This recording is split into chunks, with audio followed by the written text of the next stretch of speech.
ప్రజాపాలన ప్రగతి ప్రణాళిక కార్యక్రమానికి రాష్ట్ర ప్రభుత్వం ప్రత్యేక లోగో ఆవిష్కరించింది. శుక్రవారం నుంచి జూన్ 12 వరకు 5 దశల్లో వివిధ శాఖలు 99 రోజుల కార్యాచరణ ప్రణాళిక అమలు చేయనున్నాయి. ఏప్రిల్ 2న గ్రామ స్థాయిలో, ఏప్రిల్ 16న మండల, మే 2న నియోజకవర్గ, మే 22న జిల్లా స్థాయిలో కార్యక్రమాలు నిర్వహించనున్నారు.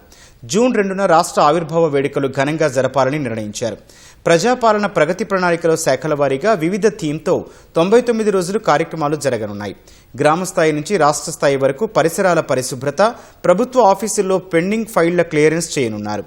ఆరోగ్యం, సంక్షేమం, పిల్లల భద్రత, డ్రగ్స్కు అడ్డుకట్ట, రైతు సంక్షేమం, వ్యవసాయం, విద్య, యువత, క్రీడలు, మహిళలు, పర్యావరణం అంశాలపై 99 రోజులు కార్యక్రమాలుంటాయి.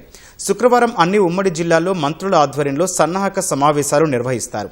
99 రోజుల్లో శాఖల వారీగా అభివృద్ధి పనుల శంకుస్థాపనలు, ప్రారంభోత్సవ కార్యక్రమాలు చేస్తారు.